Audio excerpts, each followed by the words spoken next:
All right, so here we have free response question number 5 from the 2013 exam. And we see a little graph, pressure versus temperature, and you can see that the pressure is increasing as the temperature increases. It says that a sample of C2H4 gas is placed in a previously evacuated, rigid 2-liter container, heated from 300 to 450 Kelvin. The pressure is measured and plotted. Okay, rigid container again, the volume is going to stay constant. Now it says, describe 2 reasons why the pressure changes as the temperature increases. Your description must be in terms of what occurs at the molecular level. And I think for most of us, we're like, oh, that's not a problem. I know why, pressure increases as temperature increases. But the describe 2 reasons could be a little tougher.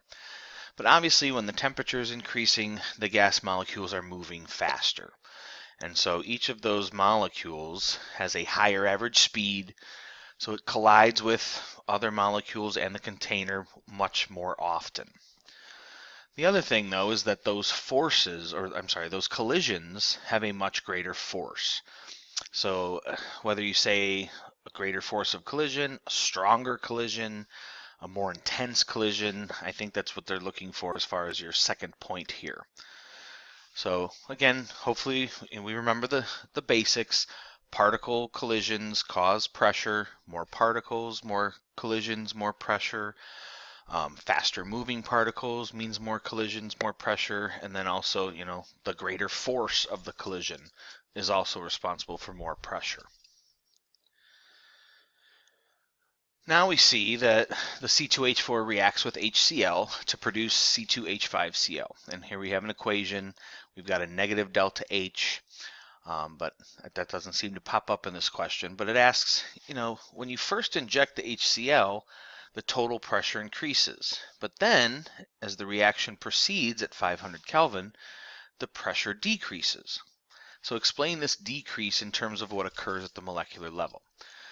All right, so again, before we had our container with only the C2H4 in it. Then when we add the HCl, obviously more gas particles, more collisions, the pressure goes up. But as the reaction proceeds, we go and make this. So we go from having 2 moles of gas in the container down to 1. And we go back to our basics. Less particles, less collisions, less pressure. So as that reaction is proceeding, 2 moles or molecules of gas are reacting to produce 1 mole or molecule of gas. Less molecules, less particles, less collisions, less pressure. All right, here now we have this formation of the C2H5Cl proceeds via the following 2-step reaction mechanism. Step 1, they clearly tell you, is the rate determining step. And so letter C here, write the rate law for the reaction that is consistent with the mechanism.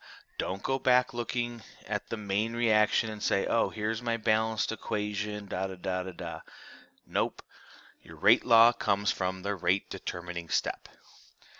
Now in this instance, it matches the balanced equation, but always look at the rate determining step, and since my coefficients in my elementary reaction are both 1, my exponents, and you can have the 1s in the rate law if you want, but you don't need them. And then our last little part says identify an intermediate in the mechanism. And remember, your intermediates are made and then used, so they come out and then they're used up. So chloride counts as 1, and so does the C2H5+. So either one of those is acceptable to be identified as an intermediate. All in all, I think that question wasn't too bad. All right, so hope this helps, and I'll see you soon.